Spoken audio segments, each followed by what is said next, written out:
TV खरीदने से पहले एक बार रुक जाओ, पहले ये तो सोच लो कि कौन सा टीवी खरीदना है। 2026 में अगर आप कंफ्यूज हो कि कौन सा डिस्प्ले टेक्नोलॉजी लेना चाहिए ताकि हमें बेस्ट से बेस्ट व्यूइंग एक्सपीरियंस मिले, तो फिर आज की वीडियो में मैं सब कुछ क्लियर कर दूंगा। LED TV, culotte TV, mini LED TV, QD mini LED TV, OLED TV, W OLED TV, सब कुछ मैं आज आपको बताऊंगा कि आफ्टर ऑल कौन सा टीवी है जो आपको बहुत अच्छा व्यूइंग एक्सपीरियंस दे सकता है। अगर टीवी के साउंड में कोई प्रॉब्लम आ जाए या फिर इतना अच्छा साउंड अगर आप ना ले पाए तो आपके पास फिर भी विकल्प रहता है एक साउंड बार लगाने का। लेकिन अगर टीवी का डिस्प्ले खराब हो जाए तो आपके पास एक ही विकल्प रहता है नया टीवी लेने का। इसलिए टीवी खरीदते वक्त आपका डिसीजन गलत नहीं होना चाहिए, आपको कोई कंफ्यूजन नहीं होनी चाहिए, आपको क्लियर होना चाहिए कि किस टाइप के डिस्प्लेज हमें देखने को मिलते हैं, क्योंकि यही डिस्प्ले डिसाइड करता है कि आपको कितने अच्छे ब्लैक्स देखने को मिलेंगे, कितनी अच्छी ब्राइटनेस देखने को मिलेगी, कितने अच्छे आपके जो कलर्स हैं वो उभर के आएंगे, और भी काफी चीजें ये डिस्प्ले ही डिसाइड करता है,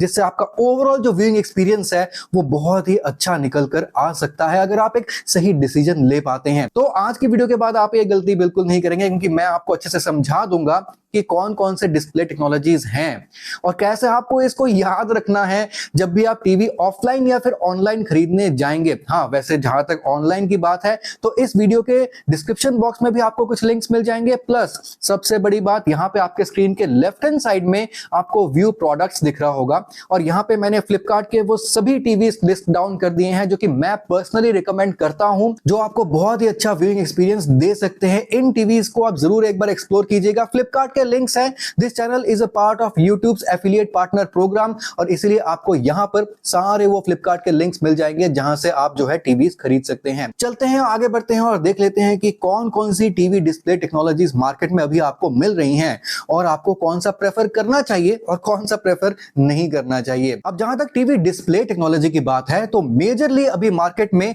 दो टाइप के डिस्प्ले टेक्नोलॉजीज मिलती हैं। एक है एलसीडी, जिसको काफी लोग एलईडी भी बोल देते हैं, और दूसरा है ओलेड। दोनों के जो है प्रोज एंड कॉन्स होते हैं, दोनों के ही स्ट्रेंथ एंड वीकनेसेस हैं, दोनों की ही प्राइसिंग में काफी डिफरेंसेस हैं, और दोनों ही टेक्नोलॉजीज बिल्कुल अलग हैं। तो आपका जो एलसीडी या फिर एलईडी टीवी है उसके पीछे बेसिकली एक एलईडीज का बैकलाइटिंग होता है, और आपका जो ओलेड टीवी होता है वहां पे कोई भी एलईडी का बैकलाइटिंग नहीं होता है।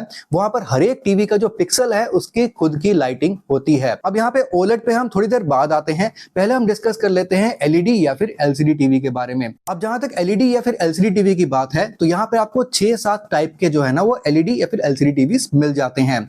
एक है एज लिट, एक है डायरेक्ट लिट, एक है एफएएलडी यानी कि फुल अरे लोकल डिमिंग, एक है मिनी एलईडी और एक है क्यूडी मिनी एलईडी। देखिए, जो आपका एज लिट टीवी होता है ये मैं पर्सनली रिकमेंड करता हूं कि आप इसको मत खरीदो।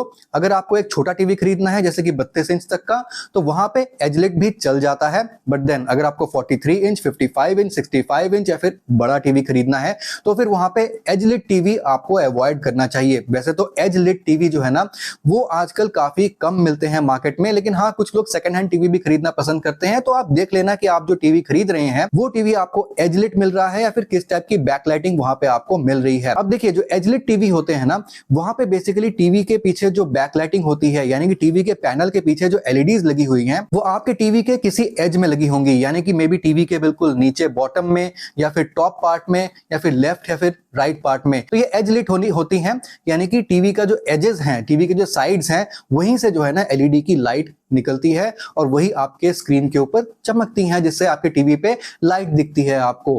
तो यहाँ पे आपको बहुत अच्छे ब्लैक्स देखने को नहीं मिलते हैं। जो एज लिट होता है वहां पे आपको कलर्स भी इतने अच्छे देखने को नहीं मिलते हैं, क्योंकि जो लाइट है ना जो आपके टीवी के एजेस से निकलती है वो टीवी के मिडिल में पहुंचते पहुंचते थोड़ी सी डिम भी हो जाती है, और वो पूरे टीवी के जो स्क्रीन में है ना यूनिफॉर्म लाइटिंग जो है ना वो नहीं कर पाता है। तो एज लिट टीवी आपको जनरली अवॉइड करना है, स्पेशली अगर आपको बड़े साइज का टीवी लेना है। मैं अपने टॉप 5 टीवी की वीडियोस जब भी बनाता हूं वहां पे मैं आपको बता देता हूं कौन से टीवी में आपको किस टाइप की बैकलाइटिंग मिल जाती है, तो उन वीडियोस को आप जरूर देखिएगा। अब एलसीडी टीवीज में जो नेक्स्ट टेक्नोलॉजी आ जाती है वो है डायरेक्ट लिट। अब डायरेक्ट लिट में क्या होता है, आपके टीवी का जो पैनल है ना उसके पीछे जो एलईडीज की बैकलाइटिंग है वो सिर्फ टीवी के एजेस में यानी कि साइड्स में नहीं होती है, बल्कि वो पूरे पैनल के पीछे बहुत सारी एलईडीज लगी होती हैं, जिससे पूरा पैनल जो है ना उन एलईडीज से लाइट अप होता है। इससे क्या होता है, आपका टीवी का जो पैनल है ना, वहां पे आपको यूनिफॉर्म लाइटिंग देखने को मिलती है, वहां पे आपको थोड़ा सा और अच्छी पिक्चर क्वालिटी देखने को मिल जाती है, क्योंकि आपके पैनल पे जो भी पीछे से लाइटिंग पड़ रही है ना, वो यूनिफॉर्म है, सिर्फ साइड्स में या फिर कॉर्नर्स में एलईडीज नहीं लगे हैं, पूरे टीवी के जो है ना एरिया में एलईडीज लगे हुए हैं जो कि आपके पैनल को ब्राइट अप कर रहे हैं। यहाँ पे फायदा तो ये होता है कि आपको यूनिफॉर्म ब्राइटनेस मिल जाती है, लेकिन नुकसान ये होता है कि आपको इतने अच्छे ब्लैक्स देखने को नहीं मिलते हैं, कलर्स उतने पॉप अप नहीं करते हैं, यहाँ पे एचडीआर सपोर्ट भी आपको इतना अच्छा देखने को नहीं मिलता है। लेकिन हाँ, जो बैकलिट एलईडी टीवीज होते हैं, जैसे कि आप Xiaomi के कुछ टीवी में देख सकते हैं, सैमसंग के कुछ टीवीज में देख सकते हैं, बल्कि मैक्सिमम टीवीज जो आजकल इंडिया में मिल रहे हैं वो डायरेक्ट लिट एलईडी टीवीज हैं। मिनिमम जो आपका क्राइटेरिया रहना चाहिए टीवी खरीदते वक्त, वो डायरेक्ट लिट एलईडी पैनल होना चाहिए। जैसे कि आप सैमसंग के इस टीवी में देखते हैं, यहाँ पे आपको डिस्प्ले बैकलाइट कॉन्फ़िगरेशन यहाँ पे डायरेक्ट एलईडी देखने को मिलता है। ऐसे ही आपको सैमसंग के इस टीवी में भी डिस्प्ले बैकलाइट कॉन्फ़िगरेशन आपको डायरेक्ट एलईडी देखने को मिलता है। और यहाँ Xiaomi के इस टीवी में भी आपको यहाँ पे डायरेक्ट एलईडी लिखा हुआ मिल रहा है। TCL के इस टीवी में भी आपको डायरेक्ट एलईडी देखने को मिल रहा है, यानी कि इन सभी टीवीज में आपको डायरेक्ट लिट टेक्नोलॉजी मिल जाती है। तो ये तो आपका मिनिमम क्राइटेरिया होना ही चाहिए। अब चलते हैं हमारे नेक्स्ट टाइप ऑफ टीवीज में, जो कि आते हैं फुल अरे लोकल डिमिंग, जिनको FALD भी बोल दिया जाता है, FALD फुल अरे लोकल डिमिंग। अब यहाँ पे क्या होता है, ये आपके डायरेक्ट लिट टीवीज की तरह ही होते हैं। पूरे पैनल के पीछे आपके टीवीज की बैकलाइट की अरे लगी होती है, लेकिन यहाँ पे आपको एलईडीज के अलग अलग जोन्स या फिर अरेज मिल जाते हैं, जिन जोन्स को यानी कि जिन एलईडीज को आप एक साथ ऑफ या फिर ऑन कर सकते हैं और लोकल डिमिंग वहां पे आप अचीव कर सकते हैं। तो इससे क्या होता है, आपके टीवी के ऊपर, डिस्प्ले के ऊपर जो भी आप सीन देख रहे हैं, वहां पे जब लोकल डिमिंग आपको मिल जाती है तो वहां पे ज्यादा अच्छे कॉन्ट्रास्ट रेशियो आपको देखने को मिलते हैं, ज्यादा अच्छे ब्लैक्स देखने को मिलते हैं, और जितने अच्छे ब्लैक्स आपको देखने को मिलते हैं उतने ही अच्छे आपके कलर जो है वो पॉप अप होते हैं, उतना ही अच्छा आपको HDR सपोर्ट भी देखने को मिल जाता है। तो काफी ऐसे टीवीज हैं जहां पे आपको फुल अरे लोकल डिमिंग देखने को मिल जाता है। जैसे कि सैमसंग का ये टीवी है जहां पे आपको डायरेक्ट एलईडी तो लिखा हुआ है, लेकिन नीचे डिमिंग भी लिखा हुआ है, यानी कि इस टीवी में आपको FALD मिल रहा है, फुल अरे लोकल डिमिंग आपको मिल रहा है। तोशिबा के भी ऐसे काफी टीवीज हैं, TCL के ऐसे काफी टीवीज हैं जहां पे डायरेक्ट लिट तो होता है, लेकिन वहां पे आपको FALD यानी कि फुल अरे लोकल डिमिंग मिल जाती है। अब जो हमारे नेक्स्ट टीवीज आ जाते हैं वो है QLED टीवीज। अब QLED टीवीज में क्या होता है, ये बहुत सिंपल है। यहाँ पे आपका बिल्कुल डायरेक्ट लिट एलईडी टीवीज की तरह ही पीछे एक एलईडीज का अरे लगा होता है, सबसे सामने आपका टीवी का पैनल होता है जहां पे आप मूवीज वगैरह देखते हैं, लेकिन बीच में एक जो है क्वांटम डॉट फिल्टर लगा होता है। ये एक सिंपल मटेरियल से बना हुआ एक फिल्टर टाइप का, पतली सी एक शीट टाइप की होती है। तो बेसिकली ये जो एलईडीज की जो लाइट है, जब इस शीट के थ्रू होकर गुजरती है तो ये लाइट्स और ब्राइट हो जाते हैं, और उसके बाद आपके टीवी के डिस्प्ले पैनल के ऊपर वो लाइट पड़ती है तो आपको ज्यादा ब्राइटनेस देखने को मिलती है। इसलिए मैं अपने हर एक वीडियो में बोलता हूं कि ये QLED टीवी है तो आपको ज्यादा ब्राइटनेस देखने को मिलेगी, आपको ज्यादा कलर्स की वाइब्रेंसी देखने को मिलेगी। तो ये है आपका QLED टीवी। लेकिन काफी जो ब्रांड्स है ना, QLED को अलग अलग नाम से पुकारती है। जैसे कि जो सैमसंग है वो अपने QLED टीवीज को नियो QLED भी बोलती है, जो सोनी है वो अपने QLED टीवीज को ट्राइल्यूमिनस डिस्प्ले बोलती है, LG अपने QLED टीवीज को QNED टीवीज बोलते हैं, और जो हाइसेंस है वो अपने QLED टीवीज को ULED टीवीज बोलते हैं। तो इसी तरीके से अलग अलग जो ब्रांड्स है ना, वो अलग अलग नाम से जरूर बोलते हैं, लेकिन ये सभी QLED टीवीज ही हैं। अब जो नेक्स्ट आ जाता है वो है आपका मिनी LED टीवीज। अब यहाँ पे क्या होता है, यहाँ पे आपके डायरेक्ट लिट एलईडी टीवीज की तरह ही होता है। पीछे जो है एलईडीज की बहुत बड़ी अरे लगी होती है, लेकिन यहाँ पे बड़े बड़े एलईडी होने के बजाय यहाँ पर छोटे छोटे हजारों एलईडीज लगे होते हैं। जिससे होता क्या है कि ये जो लोकल डिमिंग जोन्स है ना, ये आपको बहुत सारे देखने को मिल जाते हैं। कहीं कहीं पे आपको 512 लोकल डिमिंग जोन्स मिलते हैं, कहीं पे आपको 1200 लोकल डिमिंग जोन मिलते हैं, कहीं पे आपको 2900 लोकल डिमिंग जोन्स देखने को मिल जाते हैं। तो जितने ज्यादा लोकल डिमिंग जोन्स हमें मिल जाते हैं एक मिनी एलईडी टीवी में, उतना ही उस टीवी के डिस्प्ले के ऊपर कंट्रोल रहता है, और डिस्प्ले में आपको ज्यादा अच्छे कॉन्ट्रास्ट रेशियोज देखने को मिलते हैं, ज्यादा अच्छे ब्लैक्स देखने को मिलते हैं, HDR सपोर्ट भी आपको बहुत अच्छा देखने को मिलता है, डॉल्बी विजन वगैरह काफी उभर के आता है। अब मिनी एलईडी टीवीज में आपको QD मिनी एलईडी भी मिलता है। वहां पे होता क्या है, ऐसे मिनी एलईडीज का जो है ना वो अरे लगी होती है, हजारों छोटे छोटे एलईडीज लगे होते हैं आपके पैनल के पीछे, लेकिन वही बीच में एक वो क्वांटम डॉट की फिल्टर लगा देते हैं।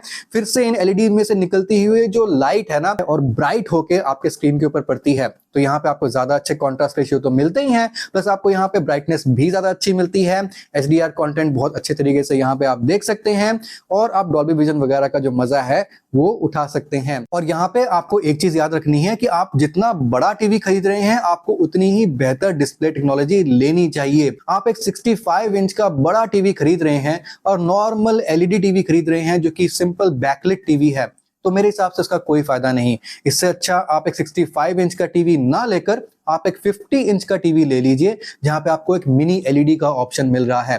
तो आपको इस तरीके से देखना है। अगर आप छोटा टीवी ले रहे हैं तो वहां पे डिस्प्ले टेक्नोलॉजी थोड़ा सा जो है ना बैकवर्ड हो सकता है, लेकिन बड़े टीवी में नहीं। अब चलते हैं हमारे नेक्स्ट सेक्शन में और वो है OLED टीवीज। अब OLED टीवीज में भी ना काफी सारे विभाजन यानी कि कैटेगरीज हो गए हैं। यहाँ पे आपको मिलता है normal OLED TV, WOLED TV और आपको आजकल लेटेस्ट एक मिल रहा है 4 स्टैक OLED टीवी या फिर टैंडम OLED। अब यहाँ पे जो नॉर्मल OLED टीवी होता है वो डेफिनेटली आपके इससे पहले बताए हुए सारे LCD यानी कि LED टीवी से महंगे होते हैं। आपका नॉर्मल OLED टीवी और कोई भी आप LCD या फिर LED टीवी ले लो, चाहे मिनी LED टीवी आप ले लो, आपका नॉर्मल OLED टीवी उससे काफी ज्यादा महंगा होगा। और होगा भी क्यों नहीं, आपका जो OLED टीवी होता है वहां पे आपके टीवी के ऊपर जो छोटे छोटे छोटे पिक्सल्स होते हैं ना, वहां पे हर एक पिक्सल की खुद की लाइटिंग होती है। इन टीवीज में कोई भी बैक लाइटिंग नहीं होती है जैसे कि आपको LED टीवीज में देखने को मिल जाती है। OLED टीवीज अपने आप में ही समर्थ हैं कि आपको एक बहुत अच्छा पिक्चर क्वालिटी दे सके even without any back lighting, क्योंकि वहां पे हर एक पिक्सल की खुद की लाइटिंग होती है। और जहां पे टीवी को ब्लैक्स या फिर डार्क्स दिखाने होते हैं तो वो उन पिक्सल की लाइट्स को ही ऑफ कर देता है। अब जब पिक्सल की लाइट्स ही ऑफ हो जाएगी तो वहां पे आपको परफेक्ट डार्क्स देखने को मिलेंगे, इनफिनाइट कॉन्ट्रास्ट रेशियो आपको देखने को मिलेगा, जो HDR सपोर्ट है, जो डॉल्बी विजन है वो आपको बहुत ही अच्छा देखने को मिलेगा। इसलिए OLED टीवीज का जो ओवरऑल व्यूइंग एक्सपीरियंस है उसकी कोई कंपैरिजन ही नहीं है। लेकिन OLED टीवी जब बनाए गए थे ना, इनमें एक प्रॉब्लम देखी गई थी, वो ये कि यहाँ पे इंडिविजुअल पिक्सल्स की खुद की लाइटिंग तो होती है लेकिन ओवरऑल टीवी की जो ब्राइटनेस है ना वो ब्रांड्स को जो है ना वो कम लग रही थी। तो टीवी के ओवरऑल ब्राइटनेस को बढ़ाने के लिए नेक्स्ट टाइप का OLED टीवी वो इन्वेंट किया गया। उसमें उन्होंने क्या किया, आपके OLED टीवी में ना उन्होंने पीछे LEDs और क्वांटम डॉट फिल्टर भी लगा दिए जिससे जो है ना और भी ज्यादा ब्राइटनेस आपके डिस्प्ले में मिल सके। तो यहाँ पे आपका जो डिस्प्ले है वहां पे इंडिविजुअल पिक्सल्स की खुद की वहां पे लाइटिंग है, लेकिन यहाँ पे पीछे से एक्स्ट्रा लाइटिंग दी गई है ताकि आपको QLED और OLED दोनों का ही मजा एक साथ जो है मिल सके। और यहाँ पे जो टीवीज हैं ये आपको थोड़े से महंगे भी मिलते हैं। जो नेक्स्ट टीवी आ जाता है वो है WOLED। वहां पे क्या होता है, OLED में बेसिकली जो पिक्सल्स होते हैं ना उनमें आपको 3 टाइप के कलर्स देखने को मिल जाते हैं, रेड, ग्रीन और ब्लू यानी कि RGB। लेकिन WOLED में क्या होता है, एक व्हाइट कलर के पिक्सल भी बीच में इंट्रोड्यूस कर दिए जाते हैं जिससे WRGB हो जाता है। तो ये थोड़ी सी कॉम्प्लेक्स टेक्नोलॉजी है। OLED में आपके जो WOLED है वो थोड़े से और महंगे आपको देखने को मिलते हैं। इसी तरीके से जो सबसे लास्ट वाला जो मैंने आपको बताया था 4 स्टैक OLED या फिर टैंडम OLED, वो जो है वो और भी महंगा होता है क्योंकि वहां पर जो टेक्नोलॉजी है काफी ज्यादा कॉम्प्लेक्स टेक्नोलॉजी है। वो मैं आपको किसी और वीडियो में समझाऊंगा, इस वीडियो में मैं नहीं समझा सकता, बहुत बड़ी वीडियो हो जाएगी। अभी के लिए ऑलरेडी वीडियो काफी बड़ी हो चुकी है, लेकिन हाँ यही जो है आपके मेन डिस्प्ले टेक्नोलॉजीज हैं। लेकिन अगर मैं आपको समराइज करूं तो आम जनता के लिए जिनका जो है ना अभी इतना OLED जितना बजट नहीं है, क्योंकि OLED टीवीज जनरली आपको फिर जो है ना 90,000 1 लाख से ऊपर के मिलते हैं, तो वहां पे तो आपको डेफिनेटली OLED प्रेफर करना चाहिए, लेकिन वो बिल्कुल स्टार्टिंग रेंज है OLED टीवीज की। लेकिन हाँ जो आम जनता है उनके लिए आपकी जो LED या फिर LCD टीवीज हैं वो बेस्ट रहती हैं। उनमें भी अगर आपको OLED के आसपास का जो है ना डिस्प्ले चाहिए, आपको बिल्कुल OLED जैसा तो नहीं लेकिन काफी हद तक OLED जैसा एक्सपीरियंस अगर आपको चाहिए तो एक QD मिनी LED टीवी बहुत अच्छा ऑप्शन रह सकता है। अगर आपका बजट थोड़ा सा कम है तो फुल अरे लोकल डिमिंग वाला जो टीवी है वो कम बजट में आपको बहुत ही अच्छा व्यूइंग एक्सपीरियंस दे सकता है। तो ये था मेन समरी। अब आपको देखना है कि आपके बजट के हिसाब से इनमें से कौन सी टीवी टेक्नोलॉजी आप लेना चाहते हैं। लेकिन अब आपको पता तो चल गया ना कि अगर आपके पास पैसा है तो वो किस टाइप के टीवी में आपको लगाना चाहिए। ये चीज इस वीडियो के बाद मेरे ख्याल से आपकी क्लियर हो गई होगी। और अगर नहीं भी हुई है तो नीचे कमेंट में गालियां मत लिखना, लिख देना कि सर एक और वीडियो बना दो, मैं एक और डिटेल वीडियो बना दूंगा। मैं आपसे मिलता हूं अगली वीडियो में, तब तक के लिए सुदीप साइनिंग ऑफ।